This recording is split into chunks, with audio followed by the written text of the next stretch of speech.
नमस्कार दोस्तों, 22 e learning platform की इस सीरीज में, इस श्रृंखला में आप सब लोगों का स्वागत है। आप में से काफी विद्यार्थियों की ये मांग थी कि सर थोड़ा सा आप हमको रेखा गणित की थ्योरी भी पढ़ा लो, तो उस थ्योरी की सीरीज में आज अपन दूसरा वीडियो पढ़ने जा रहे हैं। रेखा गणित का थ्योरी का पार्ट 1 आप पहले देख चुके हो। आज मैं थ्योरी का पार्ट 2 आपको पढ़ाने जा रहा हूं, जिसको आप अच्छे से समझना। बहुत छोटी छोटी बेसिक सी बातें मैं आपको समझाने की कोशिश करता हूं। देखो, आज अपन सबसे पहले पढ़ने जा रहे हैं पैरेलल लाइंस, जिसको अपन बोलते हैं समांतर रेखाएं। समांतर रेखाएं किसे कहा जाता है, एकदम अच्छे से समझना। दो रेखाएं समांतर कब कहलाती है? दो रेखाएं समांतर उस स्थिति में कहलाती है जब उन दोनों रेखाओं को कितना भी बढ़ा लो, वो आपस में कभी कटती नहीं है, वो कभी भी आपस में नहीं कटेगी। ध्यान से देखना, जैसे ये एक रेखा है हमारे पास ए बी और ये दूसरी है सी डी। रेखा बोलने के लिए दोनों तरफ तीर होना जरूरी है। तो अगर अपन इसको आगे कितना भी बढ़ा दे, देखो अगर आप इस रेखा ए बी को भी कितना ही बढ़ा दो और इस सी डी को भी कितना भी लंबा कर दो, कितना भी आगे बढ़ा दो, ये कभी भी आपस में कटेगी नहीं, कभी भी आपस में नहीं कटेगी। अगर ये कटेगी नहीं तो इनमें कोई भी उभयनिष्ठ बिंदु भी नहीं होगा भाइयों, ध्यान रखना। और ऐसी जो रेखाएं होती है वो क्या कहलाती है? समांतर रेखाएं। समांतर रेखाओं से संबंधित एक और इंपॉर्टेंट बात, कुछ और इंपॉर्टेंट बात है जो मैं आपको पॉइंट के माध्यम से समझाना चाहता हूं, अच्छे से समझना। देखना, ये पहला इंपॉर्टेंट पॉइंट जो आपको समांतर रेखाओं के लिए पता होना चाहिए। क्या लिखा है आप ध्यान से पढ़ना कि दो समांतर रेखाओं के बीच की लंबवत दूरी हमेशा क्या रहती है? समान। अच्छा, लंबवत दूरी हमेशा समान रहती है, कहने का मतलब जैसे ये रेखा ए बी है और इस ए बी रेखा के समांतर एक और रेखा है सी डी। अगर अपन बीच की दूरी नापे, यहां से यहां तक की दूरी, लंबवत मतलब यहां भी 90 डिग्री का कोण बनना चाहिए, ऊपर भी 90 डिग्री का। माना कि ये जो दूरी है ये है 6 सेंटीमीटर। कुछ देर आगे अपन ने फिर से दूरी नाप के देखी, लंबवत दूरी, लंबवत मतलब नीचे भी 90 डिग्री ऊपर भी 90 डिग्री। अगर ये 6 सेंटीमीटर है तो ये भी कितना होगा? 6 सेंटीमीटर। अगर थोड़ा और आगे दूरी नाप ले, यहां नाप ले, तो यहां की दूरी भी कितनी होगी? 6 सेंटीमीटर। कहने का मतलब यह है कि समांतर रेखाओं के बीच की दूरी हमेशा समान रहती है, चाहे आप कितना भी आगे जाके नाप ले। अगर मैं इस समांतर रेखाओं को और आगे बढ़ा देता हूं, अगर मैं इस दूरी को इधर भी नाप लेता हूं, लंबवत दूरी को, लंबवत दूरी कहीं भी चेक कर लो, लंबवत दूरी हमेशा क्या रहेगी? समान। तो ये अपन ने बात की समांतर रेखा से संबंधित एक बहुत ही इंपॉर्टेंट पॉइंट जो याद रखना है कि इनके बीच की लंबवत दूरी हमेशा समान रहती है। थोड़ा सा अपन और आगे बढ़ने की कोशिश करते हैं।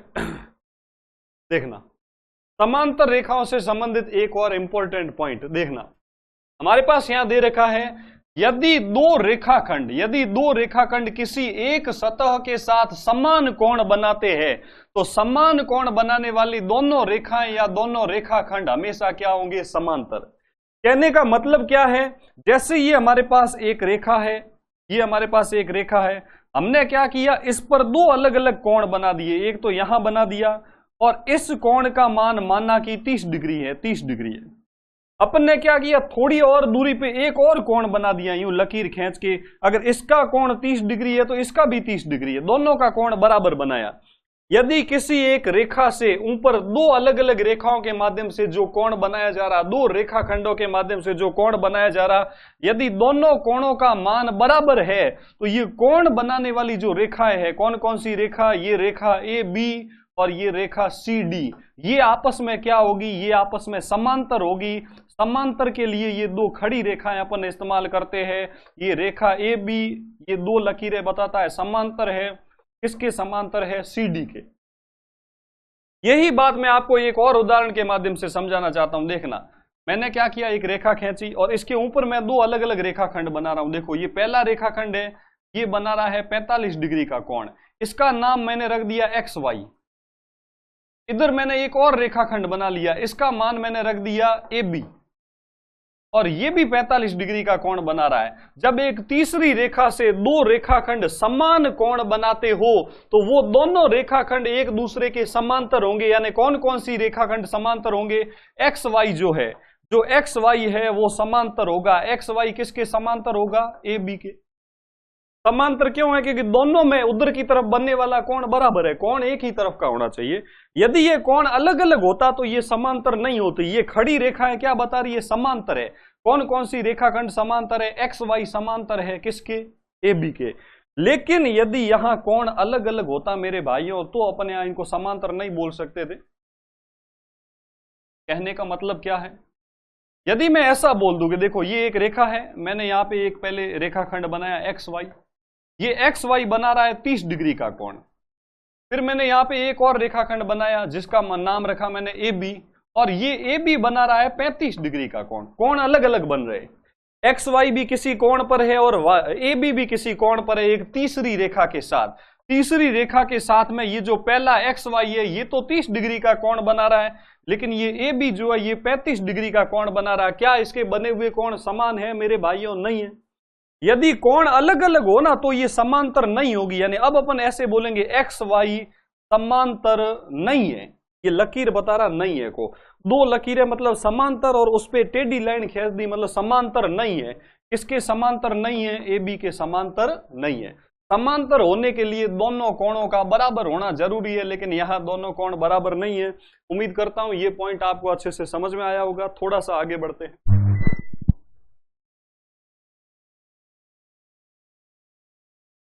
देखना, अब आगे अपन कुछ और इंपॉर्टेंट बातें करने जा रहे हैं, जो बहुत ही बेसिक बातें होगी, आप इसको भी अच्छे से समझना।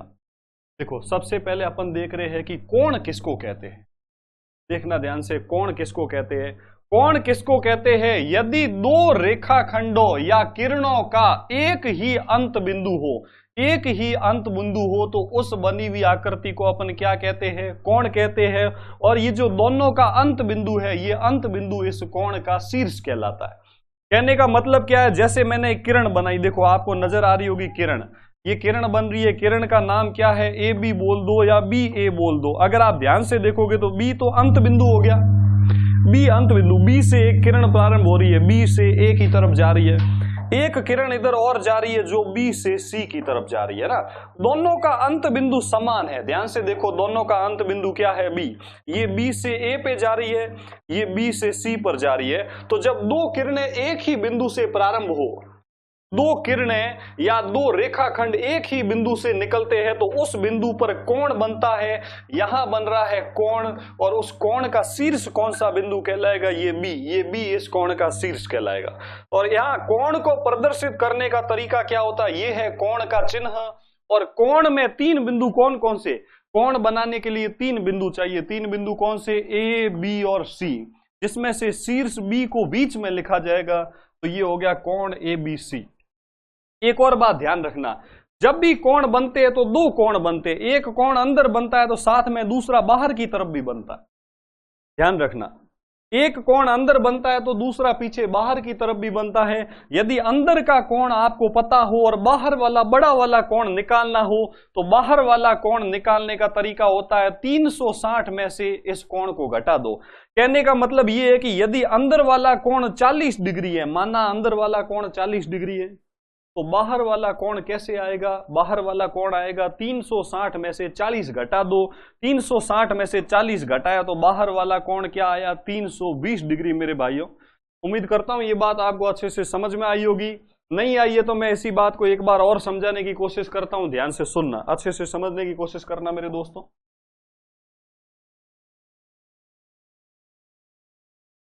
देखना, यहां मैं आपको फिर से समझाने की कोशिश करता हूं। जैसे यहां से अपन ने एक किरण प्रारंभ की, ये किरण यहां से प्रारंभ हो रही है एक्स वाई, इसी एक्स से एक और किरण इधर जा रही है, और ये जो किरण है इसका नाम है एक्स और जेड।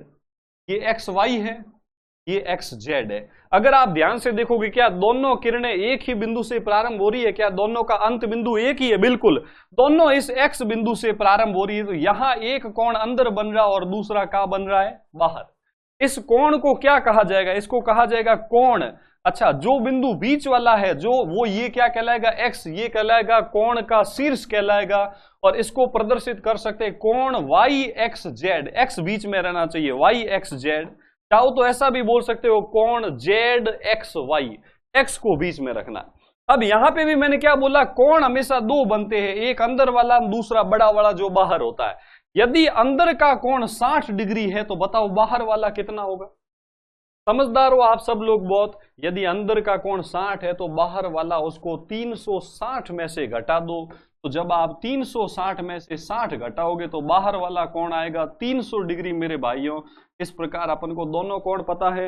यदि अंदर का कोण बोले तो 60 डिग्री, बाहर का कोण बोले तो 300 डिग्री। बहुत बेसिक सी बात थी ये। आगे बढ़ते हैं। अब देखो कोण भी अलग अलग प्रकार के होते हैं। उसमें से सबसे पहला जो कोण का प्रकार है मेरे भाइयों वो है न्यून कोण।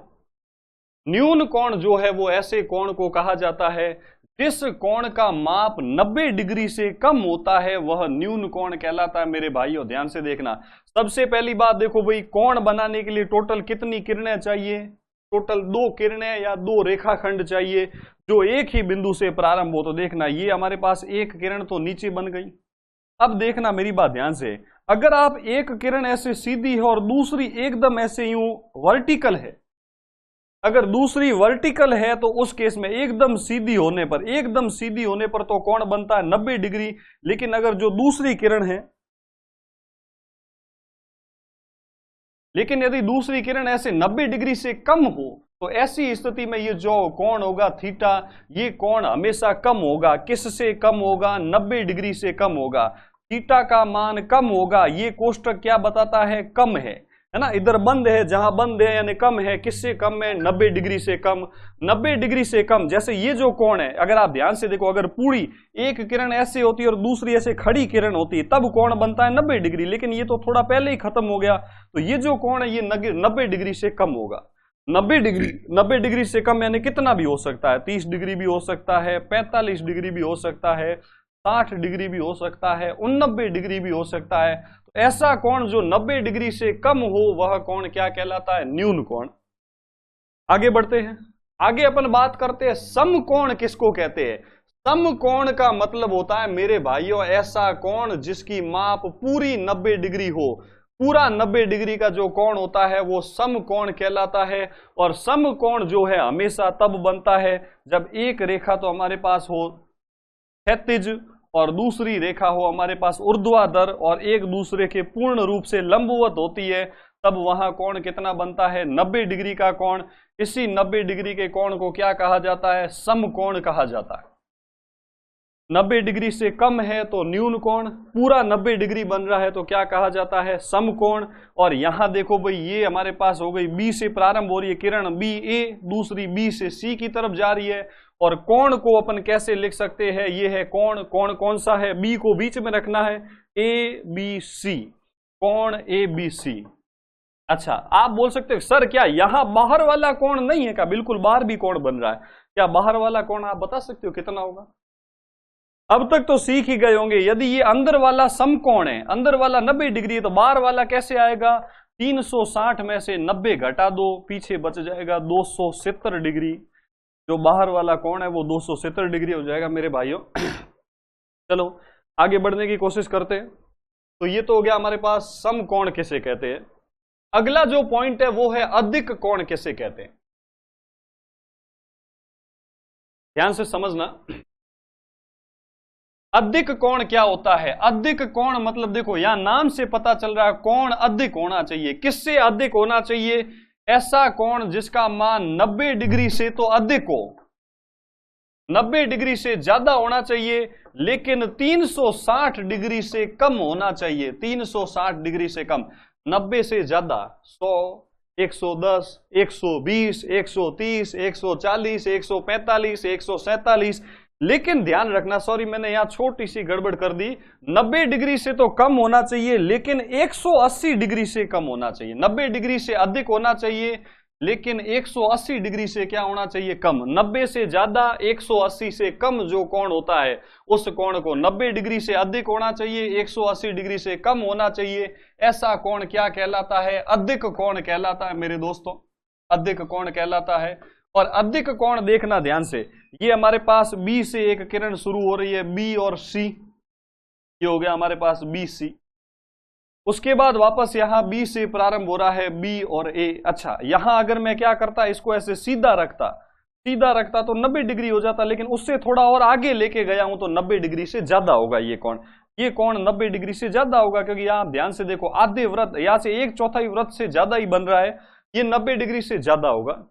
फॉर एन एग्जाम्पल ये कोण है 110 डिग्री। अच्छा सर, अब आप पूछोगे सर इसमें भी तो पीछे भी एक कोण बन रहा है, बिल्कुल पीछे बन रहा है, पीछे वाले का मान क्या होगा? आप बता सकते हो क्या होगा? अगर अंदर वाला 110 है तो बाहर वाला कोण हो जाएगा 360 में से 110 को घटा दो, पीछे बच जाएगा 250 डिग्री। एकदम सही है बाहर वाला। लेकिन अधिक कोण किसको कहा जाएगा? अधिक कोण तो इसको कहा जाएगा, बाहर वाला अधिक कोण नहीं है, क्योंकि अधिक कोण किसको कहते हैं? जिसका मान 90 से ज्यादा हो लेकिन 180 से कम हो, इसको क्या कहा जाता है फिर सर? उसके लिए थोड़ा नेचा रख दो, कुछ ना कुछ इस 250 को भी कहा जाता है। क्या कहा जाता है थोड़ी देर बाद पता लग जाएगा। अच्छा आगे बढ़ते हैं। आगे है हमारे पास एक शब्द ऋजु कोण। ऋजु कोण या इसी को ऋजु या सरल कोण भी कहा जाता है। इसका एक नाम तो है ऋजु कोण और दूसरा है सरल कोण। ऋजु कोण या सरल कोण किसे कहते हैं एकदम अच्छे से समझना। ऋजु कोण या सरल कोण ऐसे कोण को कहते हैं जो पूरा 180 डिग्री का कोण हो। पूरा 180 डिग्री का कोण बने तो उसको हमेशा ऋजु कोण कहा जाता है या सरल कोण कहा जाता है। ऋजु या सरल कोण कैसे बनता है? जब एक ही बिंदु से दो किरणें विपरीत दिशा में चली जाए। देखो एक हो गया बी से सी की तरफ जा रही है, दूसरी बी से ए की तरफ जा रही है। ध्यान से देखोगे तो ऐसा लगेगा ये हमारे पास जैसे इसका नाम हो गया ए बी और इसका नाम हो गया हमारे पास बी सी। ये बी से सी जा रहा है, ये बी से ए जा रहा है। दो किरणें जब एक दूसरे से विपरीत दिशा में जाती हो, विपरीत दिशा में, एक इधर तो दूसरी इधर, हमको एक सीधी रेखा जैसे ही नजर आएगा। हमको ऐसा नजर आएगा जैसे सीधी रेखा है, तो सीधी रेखा के रूप में बीच वाले बिंदु पर जो बढ़ने वाला ये कोण है, ये पूरा कोण है, ये कोण क्या होगा? 180 डिग्री। अच्छा अब बोलोगे सर ये 180 है तो नीचे भी कोण बन रहा है इस बी बिंदु पर। बिल्कुल नीचे बन रहा है। नीचे वाला कैसे आएगा? 360 में से घटा दो, 360 में से 180 गया पीछे, नीचे वाला कोण भी 180 ही होगा भाई, नीचे वाला भी 180 होगा। इस कोण में ये बी शीर्ष पर कोण हमेशा देखो भाई बी ए और बी सी में से ये जो कॉमन बिंदु वो कौन सा है? बी, यानी ये हो जाएगा कोण ए बी सी और इसका माप कितना है? 180 डिग्री। और 180 डिग्री माप के कोण को सरल कोण भी कहा जाता है और इसी को क्या कहा जाता है? ऋजु कोण। उम्मीद करता हूं ऋजु कोण या सरल कोण क्या होता है ये आपको अच्छे से समझ में आया होगा। देखना आगे, अगली बात अच्छे से समझना। आगे है पुनर्युक्त कोण या प्रतिवर्ती कोण किसे कहते हैं? पुनर्युक्त या प्रतिवर्ती कोण किसे कहते हैं? यदि हमारे कोण का माप 180 डिग्री से भी ज्यादा हो जाए, 180 डिग्री से तो ज्यादा हो, 180 डिग्री से ज्यादा हो लेकिन 360 डिग्री से कम हो। यहां देखो यहां लिखा है दो समकोण। अच्छा ध्यान से सुनना, यहां मैं आपको बोलना चाहता हूं 180 डिग्री को दो समकोण भी कहा जाता है। दो समकोण, दो समकोण क्यों कहा जाता है? समझदार को इशारा काफी। एक समकोण का मतलब होता है 90 डिग्री, दो समकोण यानी 90 डिग्री का डबल। 90 डिग्री का डबल क्या होता है? 180 डिग्री। इसीलिए 180 डिग्री को क्या कहा जाता है? दो समकोण। 180 डिग्री मतलब दो समकोण। 90 डिग्री से तो ज्यादा होना चाहिए और 360 डिग्री से कम होना चाहिए। 360 डिग्री को क्या कहा जा सकता है? चार समकोण। 360 डिग्री को कहा जा सकता है चार समकोण। चार समकोण कैसे? एक समकोण कितने का? 90 डिग्री का। चार समकोण मतलब 90 का 4 गुणा 9 चौक 36 यानी 360 डिग्री।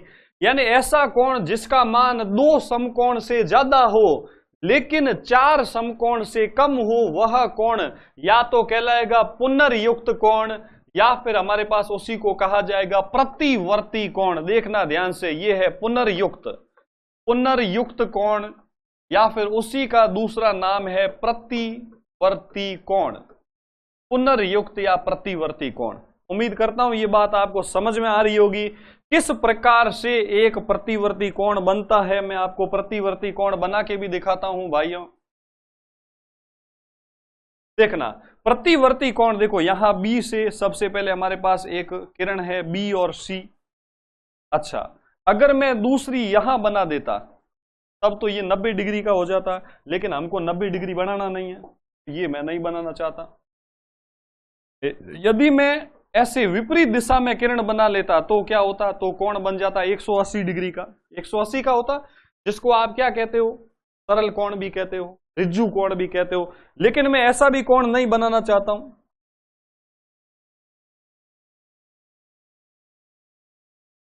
तो हम क्या कर रहे हैं, दूसरी किरण को और भी नीचे लेके जा रहे हैं, दूसरी किरण को 180 से भी नीचे ले जा रहे हैं। तब ये जो ऊपर वाला कोण बन रहा है, ये कोण 180 से ज्यादा होगा। 180 से ज्यादा कितना होगा, जैसे माना कि ये कोण है 210 डिग्री, तो ये जो ऐसा कोण है जिसका मान 180 से ज्यादा है लेकिन 360 से कम है, ये जो कोण 210 डिग्री का है, इसी कोण को अपन या तो बोल सकते हैं प्रतिवर्ती, या फिर इसी को अपन बोल सकते हैं पुनर्युक्त कोण, है ना, पुनर्युक्त कोण। क्या इसमें भी दूसरी तरफ भी कोण बन रहा है? सब कोणों में दूसरी तरफ कोण बनेगा। ऊपर वाला 210 है तो नीचे वाला क्या होगा, 360 में से 210 घटा दो, पीछे बच जाएगा 150 डिग्री, नीचे वाला 150 डिग्री हो जाएगा मेरे भाइयों। तो ये अपन ने बात की प्रतिवर्ती कोण क्या होता है। उसके बाद अपन बात करते हैं संपूर्ण कोण।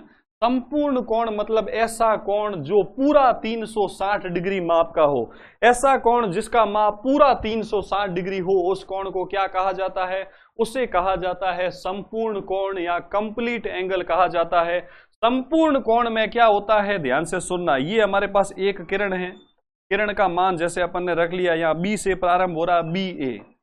संपूर्ण कोण में क्या होगा, किरणें तो दो होती है लेकिन दोनों किरणें एक ही दिशा में होती है। ये बी ए है और इसके ऊपर ही एक और किरण बनी हुई जैसे बी सी, मतलब दो किरणें जब एक ही दिशा में हो, या आप ऐसा भी बोल सकते हो कि सर आप ऐसा दो किरणें एक दूसरे के ऊपर बोल दो, या बोलो एक बिंदु से जब एक ही रेखा बनती है, दूसरी तरफ कोई दूसरी किरण या रेखा नहीं बनती, तो उस बिंदु पर ये पूरा राउंड जो कोण बनता है, ये कोण होता है 360 डिग्री का। और इसी 360 डिग्री के कोण को क्या कहा जाता है, संपूर्ण कोण। उम्मीद करता हूं ये बात आपको अच्छे से समझ में आई होगी। एक बार के लिए मैं आपको सारी बातें वापस पूछने का प्रयास करता हूं। कोण मैं बना रहा हूं, आपको बताना ये कैसे कोण है ना। ये देखो, ये पहला कोण, ये दूसरा कोण, कोण देख के पता लग जाना चाहिए। देखो ये कोण, ये दूसरा कोण, ये तीसरा कोण। आप इन तीनों कोणों के बारे में बताओ, कौन सा कोण क्या नजर आ रहा है, कौन सा न्यून कोण है, कौन सा सम कोण है, कौन सा अधिक कोण है। अगर आप ध्यान से देखोगे भाइयों, ये पहला कोण मुझे 90 डिग्री से कम ही लग रहा है। यदि ये 90 डिग्री से कम है, जब मुंह कम खुला हुआ होता है, थोड़ा सा मुंह खुलता है ना, तब वो 90 डिग्री से कम होता है। 90 डिग्री से कम यानी ये कौन सा कोण है, न्यून कोण। और यहां ये जो कोण है ये पूरा 90 डिग्री बन रहा है, एक दूसरे के बिल्कुल लंबवत है, एकदम लंबवत है। और 90 डिग्री के कोण को क्या कहा जाएगा, समकोण। बिल्कुल, ये कोण देखो, ये 90 डिग्री से ज्यादा ही नजर आ रहा है, 90 डिग्री से ज्यादा है। अगर ये 90 डिग्री से ज्यादा है, 90 डिग्री से तो ज्यादा है, लेकिन किससे कम है, 180 से कम है। इसको मैं कोष्टक बना के दर्शाने की कोशिश करता हूं, इससे आपको जो है कोष्टक जो है वो भी समझ में आ जाएंगे। जैसे ये कोण थीटा है, ये हो गया कोण थीटा। देखो ये थीटा, यहां देखो मुंह खुला हुआ, मुंह खुला मतलब क्या है, ये थीटा, थीटा की तरफ खुला मुंह यानी ज्यादा है। किससे ज्यादा है, ये खुला हुआ मुंह क्या दिखा रहा है, ज्यादा है। किससे ज्यादा है, 90 डिग्री से ज्यादा है। अच्छा, इसी थीटा के दूसरी तरफ मैंने बंद मुंह रख दिया। ये बंद मुंह क्या दिखा रहा है, बंद मुंह दिखा रहा है कम को, बंद मुंह दिखा रहा है कम को। किससे कम है, उधर लिख दो जिससे भी कम है। किससे कम है, 180 डिग्री से कम है। 180 से कम है, 90 से ज्यादा है, तो यह कोण क्या कहलाएगा, अधिक कोण। मेरे भाइयों, ये कोण अधिक कोण कहलाएगा। उम्मीद करता हूं ये तीनों बातें आपको समझ में आई होगी। थोड़ा सा मैं और आगे बढ़ता हूं, उसके बाद आपको अगली बातें बताने की कोशिश करता हूं।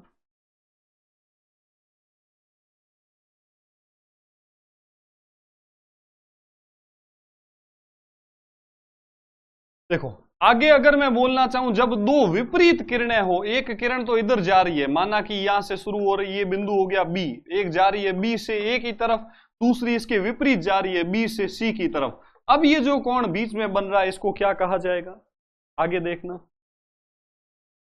यहां से इसको मैं लिख लेता हूं y, ये जा रहा y से x की तरफ और ये जा रहा है y से लेके z की तरफ दूसरी किरण जा रही है। अब ये जो ऊपर वाला कोण बन रहा है, ध्यान से देखना, इस कोण को क्या कहा जाएगा? तीसरा, अगर मेरे पास केवल एक बिंदु से एक ही किरण हो तो इस एक बिंदु पर ये जो पूरा राउंड कोण बन रहा है इसका क्या नाम होता है?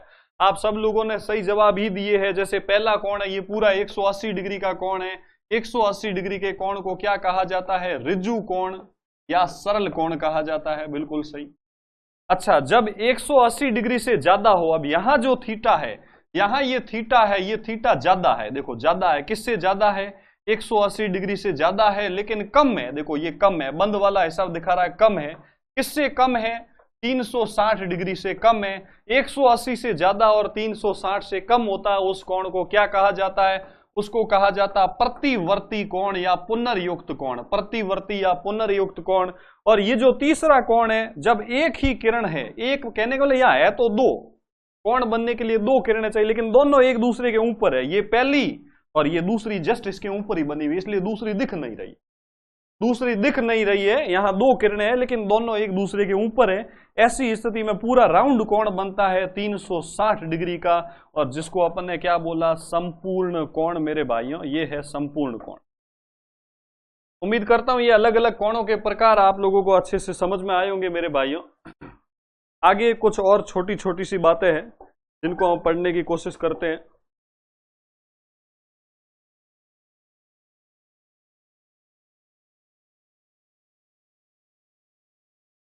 देखना, तो ये अपन ने जो अलग अलग प्रकार के कोणों के मान देखे हैं, ये आप लोगों को मैं यही उम्मीद करता हूं कि बहुत ही अच्छे से समझ में आया होगा। इसी के साथ ये जो हमारे पास थ्योरी की जो सीरीज है, इस थ्योरी की सीरीज को अपन आगे और कंटिन्यू करेंगे, और इसका जो हमारे पास पार्ट 3 है वो जल्दी आप लोगों को मिलेगा। ये हमारे पास था रेखा गणित की थ्योरी, जो मैं आपको बहुत ही बेसिक से समझाने की कोशिश कर रहा हूं, जिसका पार्ट 2 जो है आज आप लोगों ने देखा। और आप लोगों को अगर यदि ये समझ में नहीं आए तो आप क्या करें, इसको ज्यादा से ज्यादा जो है वो रिवाइज करने की कोशिश करें। जितना ज्यादा आप रिवीजन करोगे, आप जितनी बार चाहो उतनी बार वीडियो देख सकते हो, आपके सामने कोई रोक टोक नहीं है। एक बार देखो, 2 बार देखो, 3 बार देखो, और आप क्या करें, इस पर अच्छे से खुद के नोट्स बनाएं। नहीं तो ये सारे नोट्स जो है मैंने मेरे टेलीग्राम चैनल पर भी डाल रखे हैं, तो आप मेरे टेलीग्राम चैनल के माध्यम से जो है ये नोट्स जो है इनकी PDF प्राप्त कर सकते हो भाइयों। यही कहकर मैं अपनी बात को विराम देता हूं। धन्यवाद दोस्तों।